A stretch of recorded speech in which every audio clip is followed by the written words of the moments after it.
नमस्कार, आप सभी को इजी टेक अकेडमी के डिजिटल प्लेटफॉर्म पर आप सभी का स्वागत है। बात करते हैं विज्ञान के टॉपिक की। आज का टॉपिक है उष्मा और उष्मा में हम पढ़ेंगे उष्मा गति की। उष्मा गति से रिलेटेड जो एग्जाम में क्वेश्चन आए हुए हैं, चाहे वो आरआरबी सीनियर सेक्शन हो, आरआरबी जेई हो, एनटीपीसी हो, लोको पायलट टू टेक्नीशियन हो, आरपीएफ हो, आरपीएफ एसआई हो, या आपके पास में डी ग्रुप हो, इन सभी रेलवे से रिलेटेड जितने भी एग्जाम लगे हैं उनसे पहले एग्जाम में पूछे गए क्वेश्चनों की बात करते हैं।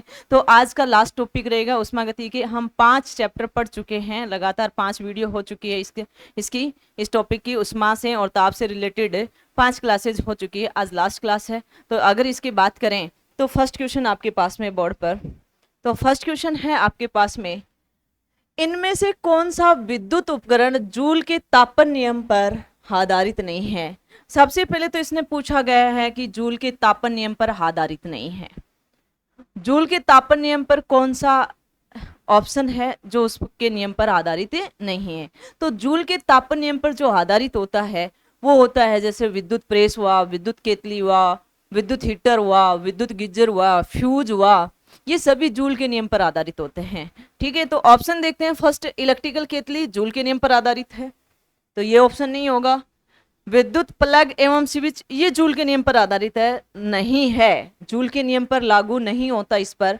तो ये क्या है, राइट आंसर है, यानी कि बी। इसने पूछा है आधारित नहीं है। अगला है इलेक्ट्रिकल आयरन, ये भी है जूल के नियम पर आधारित। अगला है विद्युत परिपथ में प्रयुक्त फ्यूज, ये भी क्या है, जूल के नियम पर आधारित है। अगर हम बात करें जूल का नियम, ये उष्मीय प्रभाव पर आधारित है जूल का नियम। तो अगर हम बात करें इस जूल के नियम की, तो सबसे पहले हम बात करेंगे उष्मीय प्रभाव की। उष्मीय प्रभाव यानी कि हीट इफेक्ट। अगर हीट इफेक्ट की बात करें तो हीट इफेक्ट में क्या होता है, क्या कहता है हीट इफेक्ट। जब किसी भी चालक पदार्थ में यदि आप विद्युत धारा का प्रवाह करते हो, विद्युत धारा बहाते हो उस चालक पदार्थ से, तो वह पदार्थ क्या हो जाता है, गर्म हो जाता है। और ये प्रभाव विद्युत का क्या कहलाता है, उष्मीय प्रभाव कहलाता है। जब किसी चालक पदार्थ में विद्युत धारा,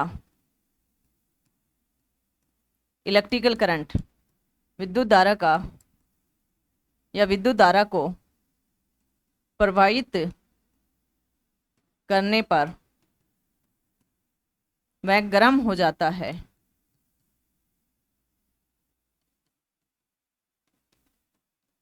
है, इसे विद्युत का उष्मीय प्रभाव कहते हैं। सर्वप्रथम ये प्रभाव जूल नामक वैज्ञानिक ने दिया था, इसलिए इसे जूल का प्रभाव भी कहते हैं। सर्वप्रथम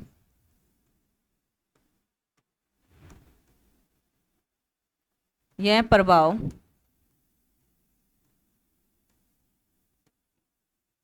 जूल नामक वैज्ञानिक ने दिया था,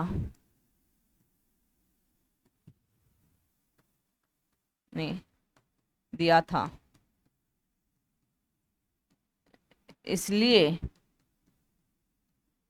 इसे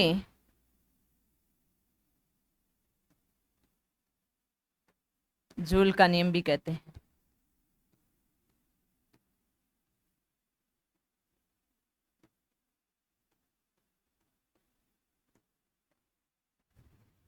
इसको जूल का तापन नियम भी कहते हैं। ठीक है, तो अब हम अगर बात करेंगे जूल के नियम की, किसकी बात करें, जूल के नियम की। तो जूल के नियम के अकॉर्डिंग अगर बात करें तो देखो, जूल का नियम,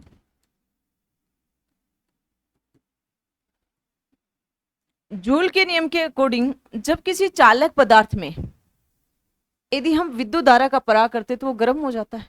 और जब गर्म होता है तो उसमें करंट कैसे प्रवाहित होती है, तो करंट प्रवाहित होती है उसके स्क्वायर के समानुपाती, और उसका जो प्रतिरोध होता है वो क्या होता है, आर होता है, और उस जो करंट प्रवाहित होता है उसमें जो समय लगता है वो क्या होता है, टी होता है। और इस प्रभाव को क्या कहते हैं, एच बराबर में आई स्क्वायर आर टी। यही क्या है, जूल का नियम है। यही क्या है, जूल का नियम है।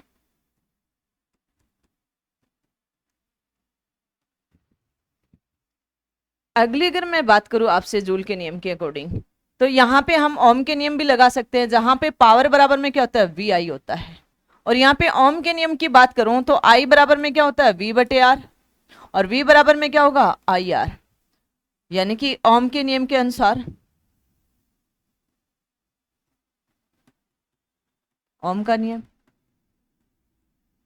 ठीक है, अगर मैं यहां पे रख दूं तो तुम्हारे पास में क्या होगा, v की जगह आई आर रखूं तो आई स्क्वायर आर। अगर मैं p बराबर में i की जगह v रखूं तो v स्क्वायर अपॉन आर। तो ये मैं यहाँ पे भी रख सकती हूँ, h बराबर में क्या हो जाएगा, pt हो जाएगा, h बराबर में क्या हो जाएगा, v स्क्वायर बटे r हो जाएगा, और t साथ में हो जाएगा। इससे न्यूमेरिकल पूछे गए हैं बहुत बार एग्जाम में। तो जहां अगर हम बात करें, जहां आई क्या है, विद्युत धारा, किस में रहेगी, एम्पियर में। पी क्या है, शक्ति है, पावर है, वाट में रहेगी। आर क्या है, प्रतिरोध है, ओम में रहेगा। ठीक है, वी क्या है, वोल्टेज है, वोल्ट में रहेगा। ठीक है, ये इनको हम बात कर सकते हैं। यहाँ से न्यूमेरिकल बहुत बार आता है, और जूल का प्रभाव कंपटीशन के लिए बहुत वेरी इंपॉर्टेंट है, बहुत बार क्वेश्चन आता है। अदर स्टेट के एग्जाम होते हैं, स्टेट वाले एग्जाम में भी ये क्वेश्चन पूछा जाता है जूल से रिलेटेड। अब बात करें आगे कि इस प्रभाव पर आधारित उपकरण, यानी कि जूल के प्रभाव पर आधारित उपकरण, जूल के प्रभाव या उष्मीय प्रभाव, प्रभाव पर आधारित उपकरण, जैसे आपसे अगर बात करूं तो फर्स्ट विद्युत प्रेस, अगली अगर मैं बात करूं विद्युत हीटर, विद्युत बल्ब,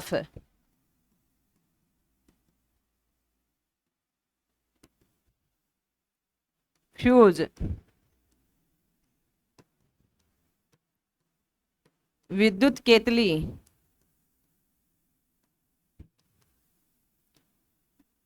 गीजर या विद्युत ओवन,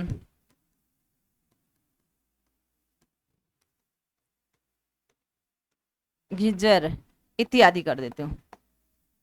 ये सभी क्या है,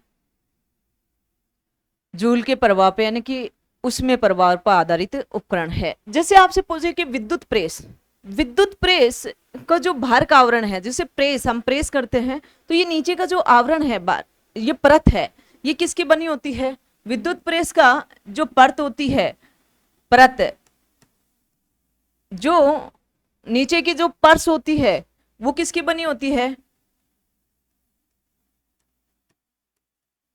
माइका, माइका यानी कि अब्रक की बनी होती है। और ये विद्युत का क्या है, कुचालक है, विद्युत का कुचालक है, और उष्मा का क्या है, चालक है, उष्मा का क्या है, चालक है। और इस प्रेस के अंदर नाइक्रोम की कुंडली लगी रहती है।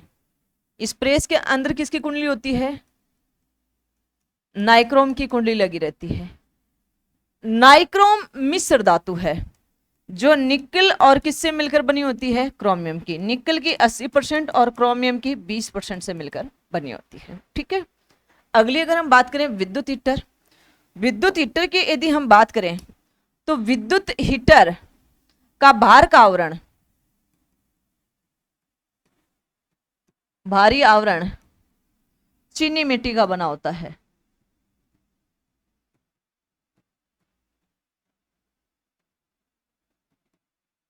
बना होता है। ये जो चीनी मिट्टी है ये उष्मा और विद्युत दोनों की कुचालक होती है। दोनों का ही क्या होता है? कुचालक होते हैं। अब इस विद्युत हीटर के अंदर भी किसकी कुंडली होती है? किसकी कुंडली लगी होती है? नाइक्रोम की। किसकी कुंडली लगी होती है? नाइक्रोम की, जो निकल और क्रोमियम से मिलकर बना होता है। अगली अगर हम बात करें तो अगला है आपके पास में विद्युत बल्ब। इसका जो भार का आवरण है, भार का आवरण कांच का बना होता है। और इस विद्युत बल्ब के तंतु या फिलामेंट बोल सकते हो,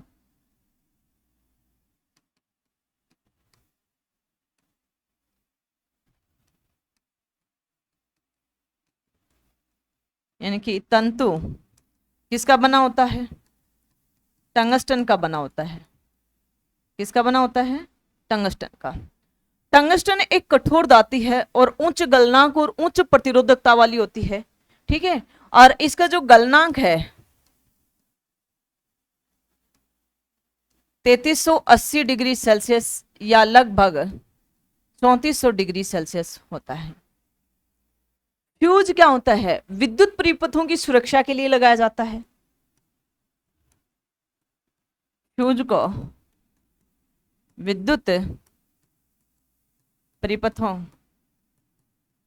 की सुरक्षा के लिए उपयोग में लिया जाता है कि अगर हाई करंट आ जाए, यानी कि उच्च वोल्टेज आ जाए, यानी कि परिपथ जले नहीं, इस सुरक्षाओं के लिए किसका उपयोग किया जाता है? फ्यूज का किया जाता है। विद्युत केतली आप जानते हो, विद्युत ओवन और गीजर वगैरह, पानी गर्म होता है, ये सब चीजें जानते हो।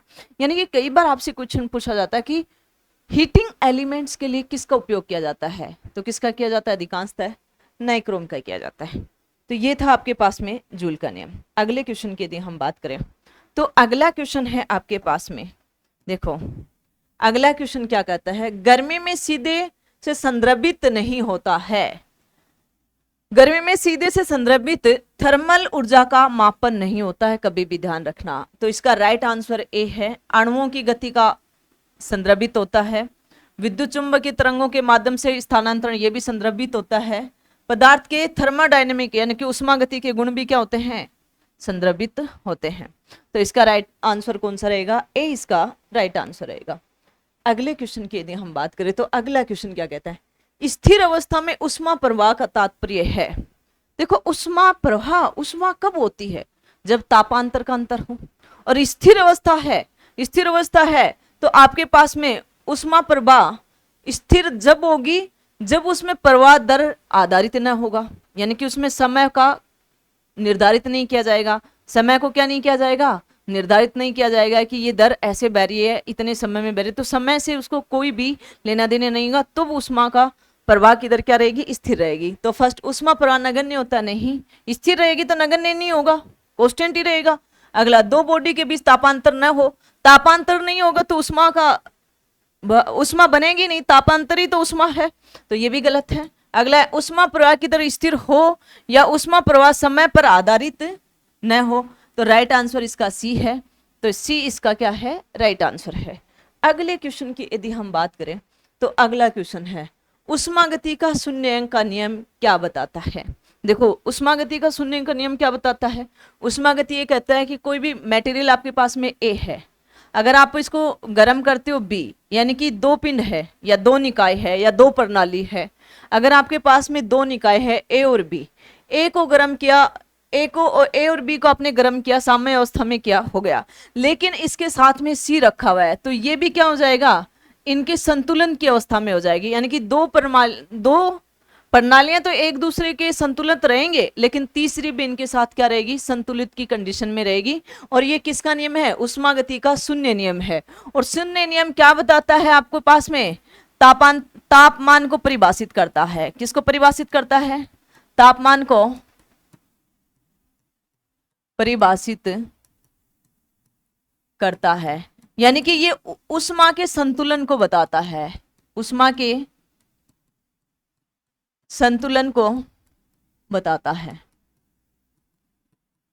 तो देखो फर्स्ट ऑप्शन, दो उष्मीय गति प्रणाली सदैव एक दूसरे के साथ उष्मा का संतुलन में होती है। हाँ संतुलन में होती है, लेकिन तीसरी के साथ में भी रहेगी, तो ये राइट आंसर नहीं है, ये गलत है। दूसरा, यदि दो प्रणालियां उष्मा के संतुलन में है तो तीसरी प्रणाली भी उष्मा के संतुलन में रहेगी, उष्मा के संतुलन में रहेगी, लेकिन तीसरी दो के साथ में ही हो जाएगी। तो इसे आगे देखते हैं, यदि दो प्रणालियां तीसरी प्रणाली के साथ उष्मा का संतुलन में नहीं है तो ये तो गलत है।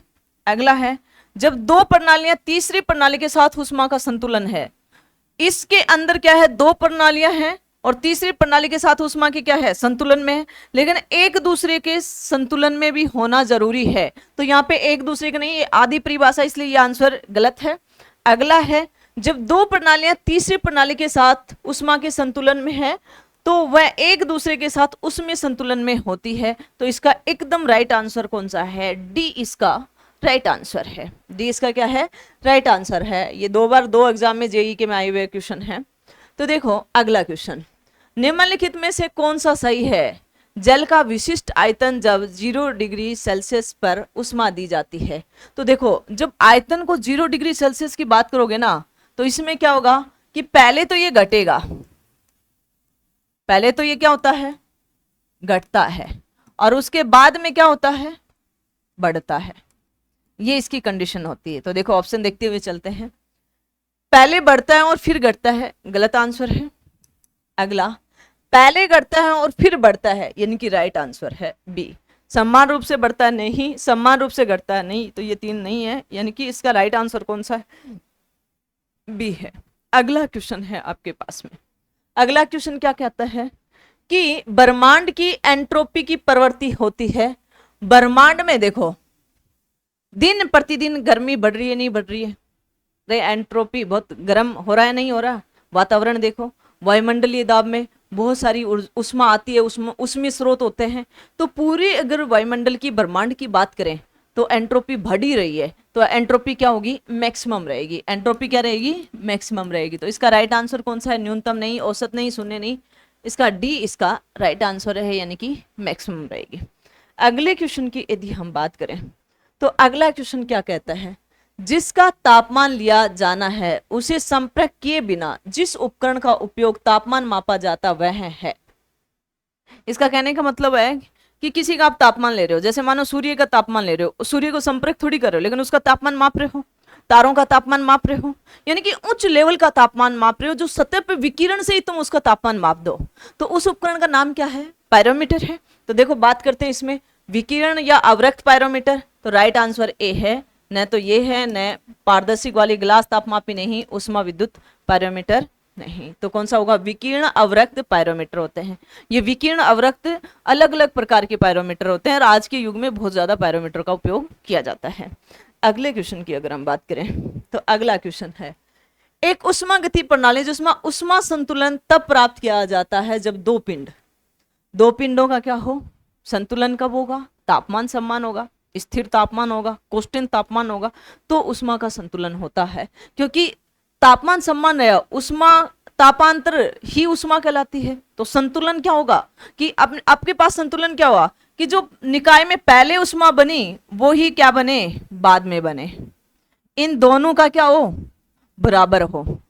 ए बराबर में क्या हो जाए, बी, यानी कि ये संतुलन की कंडीशन होगी। और संतुलन की कंडीशन क्या होगी, जब तापमान क्या होगा, सेम रहेगा, समान रहेगा। तो इसका राइट आंसर कौन सा रहेगा, उष्मा, समान उष्मा ऊर्जा नहीं, समान एंट्रोपी नहीं, समान तापमान राइट आंसर, समान आणविक ऊर्जा, यानी कि सी इसका राइट आंसर है।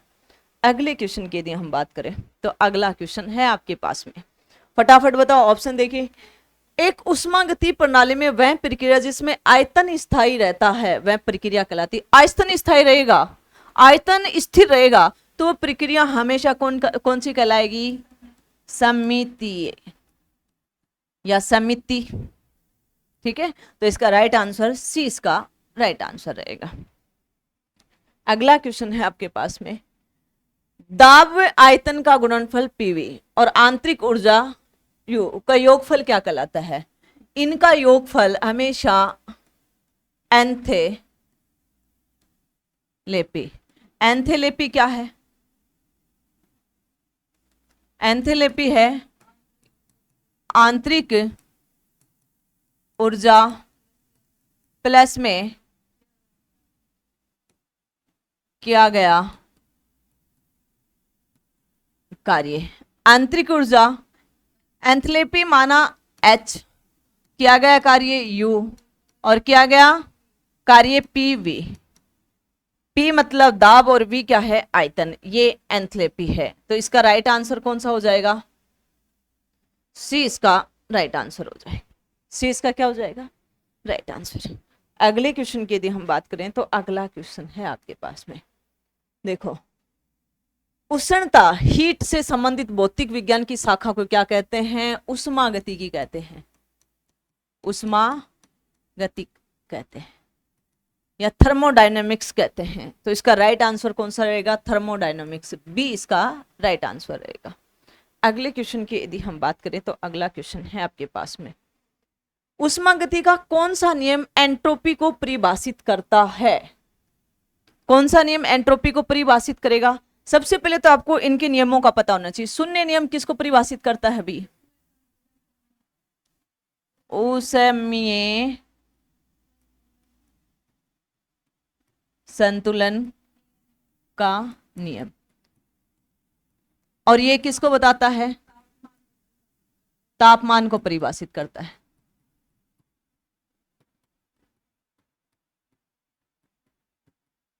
भाषित करता है। दूसरा द्वितीय नियम, ये एंट्रोपी से संबंधित है। तो इसका राइट आंसर क्या आंसर रहेगा? बी। और ये किसको परिभाषित करेगा?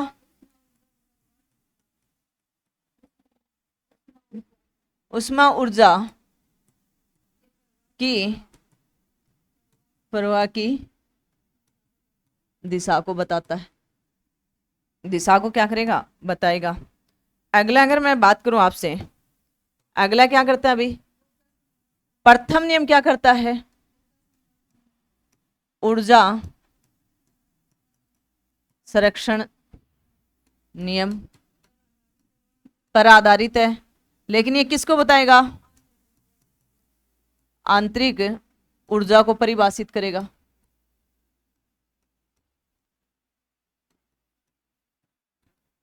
तीसरा किस पर है भाई?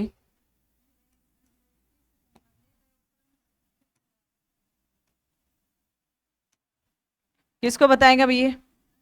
ये वैसे तो ये द्वितीय नियम से संबंधित है, यानी कि एंट्रोपी से, एंट्रोपी से संबंधित है, परंतु ये किसको बताता है? परम शून्य तापमान पर एंट्रोपी के बारे में बताता है। ठीक है, तो इसको राइट आंसर कौन सा रहेगा? बी इसका राइट आंसर रहेगा। अगला क्वेश्चन है आपके पास में, देखो, एक आदर्श गैस का समीकरण में एंथैल्पी में परिवर्तन डेल एच क्या होगा यदि ताप परिवर्तन डेल टी दिया गया हो? सीपी उसमें क्षमता स्थिर दाब पर, सीवी उसमें क्षमता स्थिर आयतन पर। ठीक है, तो आप सभी को पता होना चाहिए कि एंथैल्पी, यानी कि हम पहले पढ़ चुके हैं कि एंथैल्पी होती क्या है। एंथैल्पी क्या होती है? आंतरिक ऊर्जा प्लस में किया गया कार्य, ये एंथैल्पी होती है। इनका योग ही तो एंथैल्पी कहलाता है। एंथैल्पी को हमने ले लिया H और आंतरिक ऊर्जा को ले लिया U और किया गया कार्य P और V। ठीक है, P क्या है? प्रेशर, V क्या है? वॉल्यूम आयतन। P दाब और V क्या है? आयतन। अब आदर्श गैस के समीकरण की बात करें, आइडियल गैस समीकरण की बात करें, तो वो क्या बताता है आपके पास में कि पी वी बराबर में नेटा आर टी, या नेटा बराबर में 1 ले ले। इस समीकरण की बात करें तो मैं यहां पे इस समीकरण 1 में, इससे मैं मान रख सकती हूं समीकरण 2 से। समीकरण 1 में मैं 2 से पीवी रख दूं, पीवी की जगह मैं मान रख सकती हूं एच बराबर में, क्या रख सकते हैं भाई? एच बराबर में यू प्लस पीवी की जगह क्या रख देंगे? आर टी रख दें। अगर मैं इसमें कुछ परिवर्तन कर दूं, डेल परिवर्तन कर दूं, तो कोई प्रॉब्लम है क्या? मैं यहाँ पे कर दूं डी एच बराबर में डी यू प्लस में आर डी टी। टी के सापेक्ष यदि मैं परिवर्तन करूं तो इसमें क्या आएगा? समीकरण 3 में मैं टी के सापेक्ष, कैपिटल टी के सापेक्ष अगर मैं परिवर्तन करती हूं तो मेरे पास में क्या आएगा? देखो, यानी कि आर क्या है? कांस्टेंट है। यहां आर प्रतिरोध नहीं है, ये आर क्या है?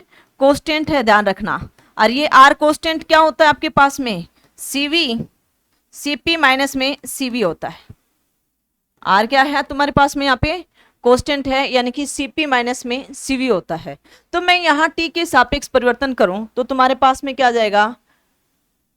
डी एच सी वी, क्योंकि यहाँ पे क्या आ जाएगा? ये उसमें स्थिर आयतन के सापेक्ष होगा, यानी कि डी टी प्लस आर की जगह मैं लिख दूंगी सीपी माइनस में सीवी